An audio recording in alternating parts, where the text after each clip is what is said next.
Special Operations teams, which includes the SEALs. So he expanded to that. And then Professor Kuzmarov, his book is about the well, I'll read that. It's entitled Modernizing Repression, Police Training and Nation Building in the American Century.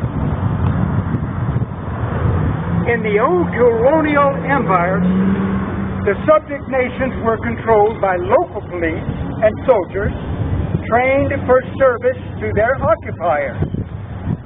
The United States has continued that practice, but with the addition of controlling what are called client nations by arming and training their police and troops, not only the invaded and occupied, but those who are our friends.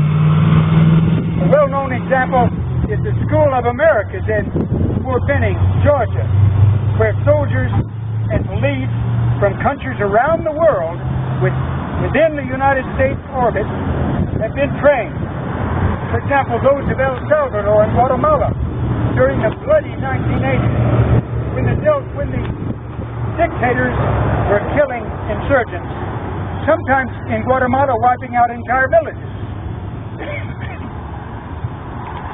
The especially interesting aspect of his book, Modernizing Repression, the interesting thing of history is how he uses police-soldier training to trace the rise of the United States Empire. Now, police-soldier training have been a key instrument by which the United States has projected its power through client regimes dating from the United States colonization of the Philippines at the turn of the 20th century. That's his opening chapter. And the fascinating thing is how he goes through one United States war after the other in which we use the Philippine constabulary model.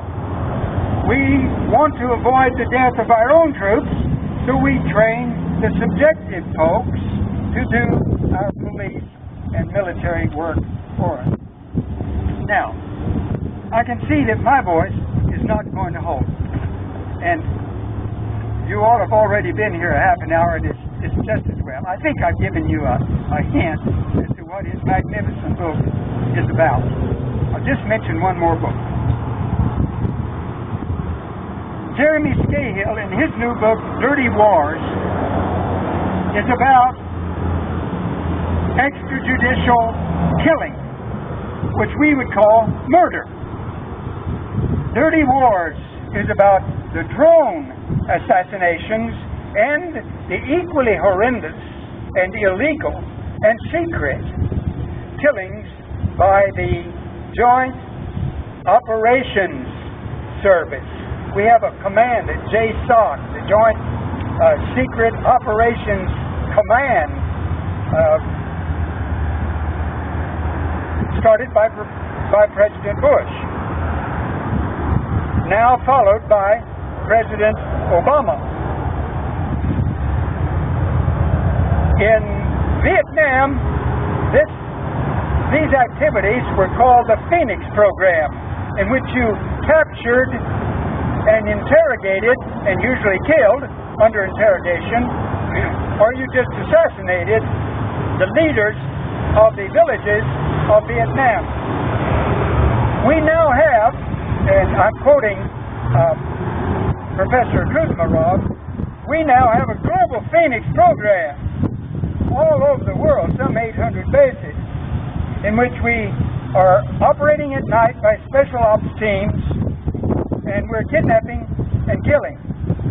And, of course, what is known much better is that we're using drone aircraft to do these killings for us without endangering our own troops.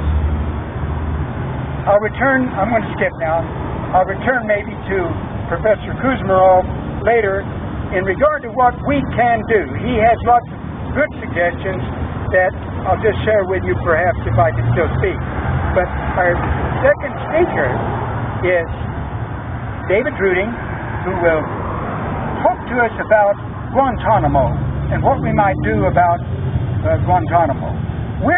We know we're talking to the choir here today, and that's just as important, in fact more important at rallies like this, as we try to remind each other that we have people who are sharing our concern and are working with us to change this country. Education maybe is better done